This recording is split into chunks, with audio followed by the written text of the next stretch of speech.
Welcome to news on face. आप देख रहे हैं आज के बड़े खबरें। साउथ अफ्रीका में आयोजित G20 शिखर सम्मेलन के दौरान प्रधानमंत्री नरेंद्र मोदी और इटली के प्रधानमंत्री जॉर्जिया मेलोनी की तीसरी मुलाकात हुई। दोनों नेताओं ने द्विपक्षीय रणनीति समझदारी को और मजबूत करने पर चर्चा की थी। इस बैठक में निवेश, रक्षा, सुरक्षा, अंतरिक्ष विज्ञान, शिक्षा और आतंकवाद विरोधी सहयोग जैसे अहम मुद्दों पर वार्तालाप हुई। प्रधानमंत्री नरेंद्र मोदी ने इस दौरान भारत और इटली के बीच सांस्कृतिक और आर्थिक संबंधों को बढ़ावा देने पर भी जोर दिया है। दोनों देशों के बीच ये चर्चा भविष्य के सहयोग और वैश्विक मंच पर रणनीतिक समझदारी के लिए महत्वपूर्ण मानी जा रही है। दिल्ली में आयोजित सिंधी समाज सम्मेलन में बोलते हुए रक्षा मंत्री राजनाथ सिंह ने ऐसा बयान दिया जिससे पाकिस्तान की राजनीति और मीडिया में हलचल पैदा कर दी है। राजनाथ सिंह ने कहा कि भले ही आज भौगोलिक रूप से सिंध भारत का हिस्सा नहीं है, लेकिन सभ्यतागत रूप से सिंध हमेशा भारत का अभिन्न अंग रहा है और भविष्य में सिंध दोबारा भारत में वापस आ सकता है।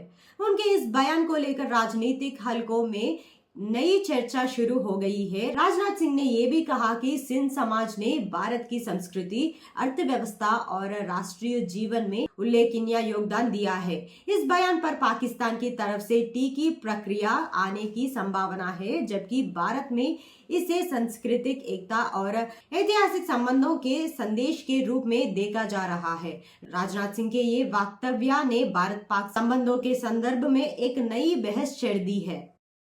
दिल्ली में कल एक ऐतिहासिक क्षण देखा गया है जब राष्ट्रपति द्रौपदी मुर्मू ने जस्टिस सूर्यकांत को भारत के तीसरे पर मुख्य न्यायाधीश यानी CJI के रूप में शपथ दिलाई। सुप्रीम कोर्ट के मुख्य न्यायाधीश के उनकी नियुक्ति को न्यायिक प्रणाली में एक महत्वपूर्ण बदलाव के रूप में देखा जा रहा है और संवैधानिक दृष्टिकोण वाले फैसले के लिए जाने जाते हैं।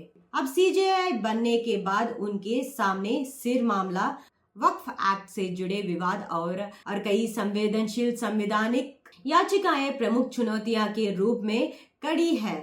नए CJI के कार्यकाल से उम्मीदें है कि वे लंबित मामलों के समाधान को तेज करेंगे और न्यायपालिका की कार्यक्षमता को नई दिशा देंगे। देश भर की निगाहें जब जस्टिस सूर्यकांत के फैसलों और नेतृत्व पर टिकी है। बॉलीवुड के अभिनेता और हिमान के नाम से मशहूर धर्मेंद्र का निधन हो गया है। कल उनकी अंतिम यात्रा के लिए विले परेश स्मशान घाट पर फिल्म इंडस्ट्री की तमाम हस्तियां मौजूद है। धर्मेंद्र के परिवार के सभी सदस्य भी स्मशान घाट में शामिल थे। धर्मेंद्र ने सिनेमा में अपनी शानदार एक्टिंग, साहसिक भूमिका और स्टाइल से दर्शकों के दिलों में एक खास जगह बनाई थी। उनका जाना बॉलीवुड और उनके चाहने वाले के लिए एक बड़ा नुकसान है।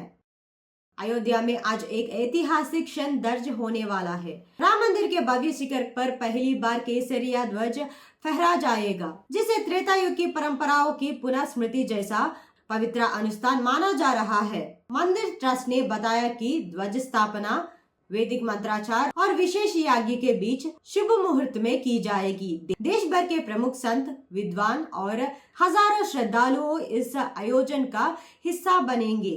अयोध्या में सुरक्षा के कड़े प्रबंधन किए गए हैं और शहर में भक्तों की भारी भीड़ उमड़ रही है। ध्वज फहराने के बाद रामलला की विशेष पूजा और पूरे शहर में लाखों दीपक जलाकर भव्य उत्सव मनाया जाएगा। आज का दिन अयोध्या के लिए एक और ऐतिहासिक अध्याय जुड़ने जा रहा है, जहां आस्था, परंपरा और आध्यात्मिक एक साथ नई रोशनी बिखरेंगे।